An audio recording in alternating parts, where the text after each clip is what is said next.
कि अब इजराइल भाग जाएगा और इजराइल की स्थिति खराब होने में फिलिस्तीन की आज़ादी 100% होने वाली है। अब पूरे देश में अंधभक्तों की तो औकात पता चल गई कि फटे कोंडम की नाजायज संतान है किंग जोंग। उसने भी कहता है तुम मारो अमेरिका पे तो मिसाइल में दाग दूंगा, परमाणु मिसाइल दागने के चक्कर में हो। अमेरिका एक ऐसा देश है जो पूरी दुनिया में आतंक मचवाता है। कितने टैंक उड़ा दिए इसने, नसरुल्लाह ने जब से आया, मतलब ऐसे उड़ रहे हैं टैंक पता ही नहीं चल रहा। भाई पहिए ये तो ऐसे उड़ रहे हैं जैसे खिलौना नहीं उड़ता। हेलो दोस्तों, आदाब, नमस्कार। उम्मीद करता हूँ आप सब बहुत अच्छे से होंगे। आज हम बात करने वाले हैं इजराइल के मुद्दे पर। इजराइल बुरी तरीके से घिर चुका है और अब उस पर ईरान भी दबाव बना रहा है, तुर्की भी दबाव बना रहा है। हमारे साथ हैं इस मुद्दे पर बातचीत करने के लिए नरेंद्र भाई नंदा राजपूत। नंदा भाई, क्या लगता है जिस तरीके से अंधभक्त इजराइल का सपोर्ट कर रहे हैं, क्या लगता है इजराइल अब जीत रहा है वहाँ पर या हार रहा है? देखिए, अंधभक्तों से तो कोई फर्क नहीं पड़ने वाला। ये गोबर भक्त हैं, मूत भक्त हैं, पता नहीं क्या क्या है, इनके कहीं कोई पूछ नहीं है। ये 5 किलो चावल पे पलने वाले, समझे, 4 किलो गेहूं पे पलने वाले भूतनी के, इनके कोई फर्क नहीं पड़ता। ये तो अंधभक्त नहीं है। रही बात इजराइल की, इजराइल अपनी ही करनी में फंस गया है, अपनी हरकतों में फंस गया। वो एक चुनावी एक मैसेज देना चाहता था इजराइल का जो भी था राष्ट्रपति प्रधानमंत्री नेतन्याहू। वो चाहता था कि हम भी एक ऐसा गेम खेल लें जैसे हमारे देश के प्रधानमंत्री जी ने एक गेम खेल लिया था। कहाँ पर? पुलवामा वाला। सैनिकों ने भी देखा कि भाई हम खात्मा करेंगे और अमेरिका के साथ मिलकर हवास का खात्मा करेंगे, आतंकवादी संगठन है, ये चीज़ अववाद बनाया इन्होंने। उन्होंने चाहा कि फिलिस्तीनियों को बिल्कुल साफ कर दिया जाए। तो ये जो उनका दाव था ये उल्टा पड़ा। सबको लगा कि ये फिलिस्तीनियों के साथ गलत कर रहा है। और इसने क्या करा लास्ट टाइम में, अभी बम फेंके कहाँ पर? अस्पताल के ऊपर, जिसमें छोटे छोटे बच्चे बेचारे बीमार थे। कम से कम 1000 बच्चे मारे गए, मासूम बच्चे मारे गए। और इजराइल के जो सैनिक थे उन्होंने बदतमीजियाँ की। इजराइल में जो फिलिस्तीन की जो बहन बेटियाँ थी उनके साथ रेप करे, बलात्कार करे, जिसकी वजह पूरी दुनिया में एक मैसेज गया और पूरी दुनिया के लोगों को लगा ये तो इंसानियत के साथ गलत हो रहा है। क्योंकि इजराइल को जो सहारा दिया जो यहूदी थे, जब हिटलर ने इन्हें मार मार के भेजा, इन्हें मार मार के भगाया, तो पूरी दुनिया में इन्हें आसरा नहीं था, कोई इन्हें सरपरस्ती देने को तैयार नहीं था। ये फिलिस्तीन के लोग ही थे जिन्होंने रहम कर लिया इनके ऊपर, और रहम आ गया। इनको सरपरस्ती दी, इनके बच्चों को रखा, इनको जगह दी, इनको सफोलों को पाला, आज ये सांप बन गए और यही फिलिस्तीन को डस रहे हैं। पहले फिलिस्तीन पूरा का पूरा फिलिस्तीन था, इजराइल नाम का कोई देश नहीं था दुनिया भर में। आप सन 1947 से पहले का इतिहास उठा लेंगे तो इजराइल नाम का देश नहीं था। तो ये जब इजराइल में जो इजरायली जो हैं, जो फिलिस्तीनियों के पास आए, ये लोग आए क्योंकि ये हिटलर ने इन्हें मार मार के भगाया था यहूदियों को, और कुछ ही यहूदी बचे थे, इनकी नस्लें ख़त्म कर देता हो। उनने कहा कुछ छोड़ दो ताकि दुनिया को बताते रहें कि भाई इजराइल कह रहा है कि वो तो अब फिलिस्तीन की नस्ल खत्म कर देगा। फिलिस्तीन की नस्ल इनका बाप भी ख़त्म नहीं कर सकता। दुनिया की किसी की औकात नहीं है, समझे नहीं, इंसानियत को ख़त्म कर दे।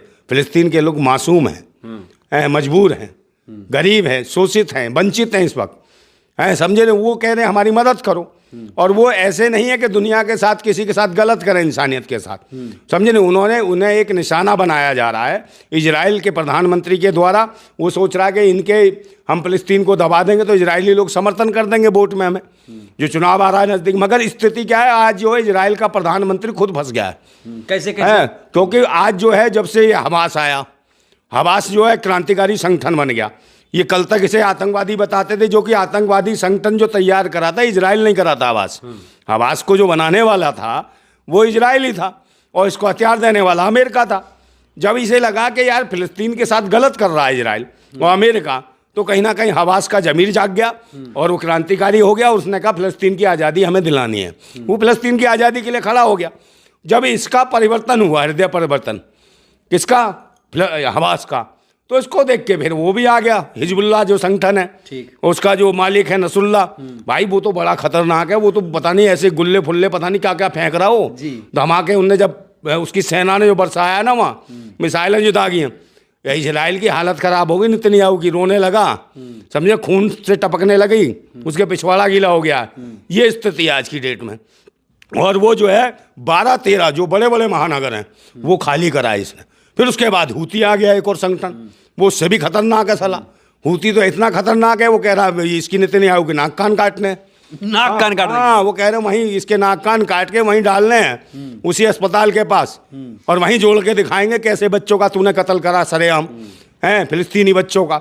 तो वो सब इतने सारे संगठन आ गए, एक तुर्की आ गया है। आप इतने जानकार हैं और जो हमारे देश के अंधभक्त हैं उनकी आंखें क्यों नहीं खुल रही, मानवता पे वो क्यों नहीं बोल रहे हैं? ये अंधभक्त वो है भाई, वो उनकी नाजायज संतान है। एक समय आया था भारत में, परिवार नियोजन का समय आया था, तो उस वक्त क्या है, परिवार नियोजन के समय कांग्रेस की सरकार थी।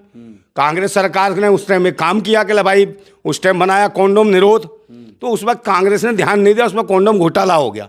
उस टाइम जो कॉन्डोम जो बने थे ना वो नकली बन गए, डुप्लीकेट। उस समय साले फट गए, और ये फटे कॉन्डम की पैदाइश है अंधभक्ति भूतनी के जो जिनके माँ बाप को जरूरत नहीं थी इनकी, और ये पैदा हो गए। तो ये वही है जिन्हें किसी की जरूरत नहीं थी, वही ये देश में कहाँ करते फिरते हैं, और आज वो 5 किलो चावल और 5 किलो गेहूं पे पल रहे हैं भूतनी के।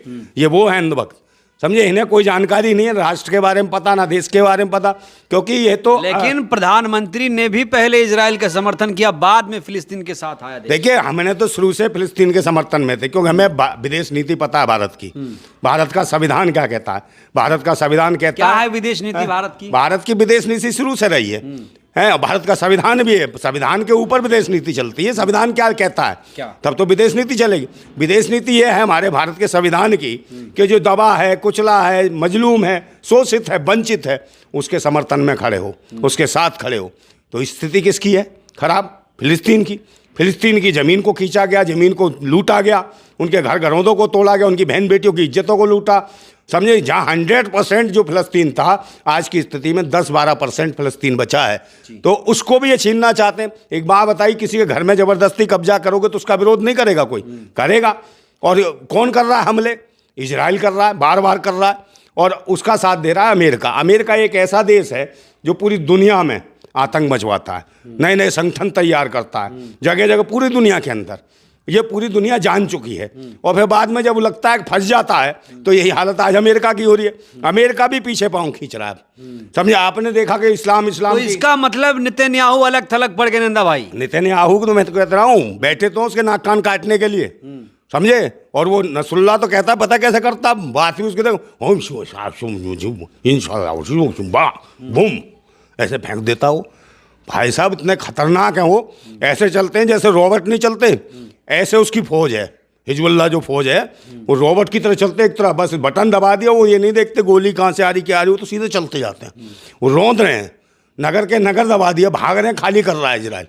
और स्थिति यह है कि ये मौका आ रहा है कि अब इजराइल भाग जाएगा, और इजराइल की स्थिति खराब होने में फिलिस्तीन की आज़ादी 100% होने वाली है। फिलिस्तीन कब तक आज़ाद हो जाएगा नंदा भाई? देखिए, फिलिस्तीन जल्दी आज़ाद होने वाला है, अब कोई नहीं रोक सकता। जो समय जा रहा है, क्योंकि बहुत सारे लोग तो ये इस्लामिक जो देश थे वो भी विरोध कर रहे थे। बहुत तेल फेल वाले जो नवाब वो थे, बड़े बड़े बादशाह और राजा थे जो हैं, वो कह रहे भाई हम तो अमेरिका के साथ हैं, इजराइल के साथ हैं। जब उनकी पटी ना, उन्हें लगा भाई दिमाग की नस फट गई, जब पूरी दुनिया ने थूकना शुरू करा इनके ऊपर, तो अब वो भी आगे फिलिस्तीन के समर्थन में, हबस के समर्थन में। और तुर्की भी आ गया। तुर्की तो आप जानते हो कितना खतरनाक है, वो छोटी सी पिस्टन बनाता है तो कितनी खतरनाक बनता है, समझे नहीं। यहाँ बाद में टाई करता है आदमी की, पहले काय निकल जाती है, इतनी खतरनाक पिस्टन बनाता है। रशिया भी सुना है अब फिलिस्तीन के साथ आ गया है। बिल्कुल, रशिया भाई रूस है। रूस रशिया क्या है ये सब जान रहे हैं कि अमेरिका ने गद्दारी करी जब रशिया के युद्ध चला रूस का, तो पुतिन को लगा, पुतिन को पता है कि हाँ भाई इन्होंने बदतमीजी करी, तो अब वो पूरे तरीके से फिलिस्तीन के साथ खड़ा है, और वो पूरी सपोर्ट दे रहा है, और ईरान को पूरे सारे हथियार दे रहा है रूस, कह रहा मारो उधेड़ो उसको साले को। और फिर इससे भी बड़ी बात जो है, जो उधर का जो कौन सी कोरिया का था वो, साउथ कोरिया कौन सी नॉर्थ कोरिया, किंग जोंग, उसने भी कहता है तुम मारो अमेरिका पे तो मिसाइल में दाग दूंगा, परमाणु मिसाइल दागने के चक्कर में वो, और उसका तो मुंह भी ऐसा ऐसा पता नहीं कब हवा कर दे, उसकी फटती भी है अमेरिका की, उससे बहुत बुरी तरीके से फटती है। तो इंसानियत को जहाँ खतरा होगा, हमारे भारत का संविधान, उससे पहले के भी प्रधानमंत्री जो थे हमेशा फिलिस्तीन के साथ थे, और ये पहला प्रधानमंत्री था जो पता नहीं कौन सा नशा करता है प्रधानमंत्री। लेकिन अब तो दुरुस्त कर दिया ना इन्होंने। दुरुस्त तो खुजली हो गई ना, पहले टपक रही थी, अब टपकना बंद हो गया है, तो अब ये सही हो गया। अब समर्थन में आ गया है, अपने आप भेजा ना इसने मदद। अंधभक्त को तो उनकी तो वैसे भी लाल हुई पड़ी है, समझे नहीं, बता नहीं सकते कितनी लाल हुई पड़ी है, और हाँ हाय हाय कर रहे हैं। उनको तो अब पूरे देश में अंधभक्तों की तो औकात पता चल गई कि फटे कोंडम की नाजायज संतान है, कांग्रेस की गलती का नतीजा है भूतनी के, समझे नहीं। इनकी जरूरत नहीं है भारत को, ना इनके माँ बाप को जरूरत थी, तो ये तो गंदगी ही मचाएंगे ना यहाँ। तो नन्ना भाई, आखिरी सवाल, पूरी दुनिया इजराइल फिलिस्तीन के युद्ध को देख रही है, अरब देश कहाँ खड़े हैं? अरब देश क्यों नहीं आगे आते, इजराइल के साथ फिलिस्तीन के साथ खड़े हो? देखिए अरब देश भी अब आने लगे हैं, पहले नहीं आ रहा था। अरब को लगा कि भाई अरब देश जितने थे उन्हें लगा कि हमारा तो तेल पे पल रहे हैं हम लोग, अय्यास तो हैं ही वो, वही भूतनी के अय्यासी करते थे, वही जहाँ मर्जी करे निकाह और तुरंत मेहर दिए और निकल लिए, तो ये अय्यासी करने वाले थे साले। अब इन्हें गालियाँ पड़ रही हैं, इन्होंने कहा तेल के कुएं में ही साले बम फटने वाले हैं, तब इन्हें लगा कि भाई रूस भी फेंकेगा, तुर्की भी फेंकेगा, ईरान भी फेंकेगा, सब तेल के वो गायब हो जाएंगे, तो फिर ये कहाँ जाएंगे? तो इन्हें लगा कि हमारी भी जान खतरे में। अमेरिका ने भी हाथ पीछे खींच लिए हैं। अमेरिका की तो हालत है कि पहले भड़का देता है और फिर बाद में पीछे हट जाता है। और अमेरिका के जो ठिकाने थे ना इजराइल के अंदर, वहाँ पे भाई नसरुल्लाह ने इतने बम फेंके, एक भी ठिकाना नहीं बचा। अमेरिकी सैनिक भी परेशान होकर जल गए हैं। टैंक वैंक तो ऐसे उड़े हैं इनके, आप देखो ना इनके टैंक दिए होते हैं, कितने टैंक उड़ा दिए इसने नसरुल्लाह ने जब से आया। मतलब ऐसे उड़ रहे हैं टैंक, पता ही नहीं चल रहा भाई पहिए, ये तो ऐसे उड़ रहे हैं जैसे खिलौना नहीं उड़ता, ऐसे उड़ रहे हैं। बहुत बुरी हालत है। और यही वजह है कि आज जो 14-15 जो महानगर है जो खाली करा है, इसका मतलब इजराइल अपने महानगर खाली करा रहा है। तो इसका मतलब क्या है? अब ये सुरंग ढूंढ रहे थे, तो सुरंग तो इन भूतनी वालों को ये नहीं पता कितनी बड़ी सुरंग है, पूरे इजराइल तक फैला रखी है हमास ने सुरंग। और ये तो पूरी सेना इजराइल की घुस जाएगी तो भी कम पड़ जाएगी, वो सुरंग इतनी लंबी है। और वो तो चाहते हैं कि इजराइल की सेना घुसे इस सुरंग के अंदर, जहाँ सुरंग के अंदर घुसेगी हवास वाले बाहर और अंदर ही छोड़ देंगे धुआं, खतरनाक वाला विषैला, बस खत्म इजराइल की सेना। यानी कुल मिलाकर फिलिस्तीन बहुत जल्द आज़ाद होगा और नेतन्याहू बुरी तरीके से अपने ही चाल जाल में फंस चुके हैं।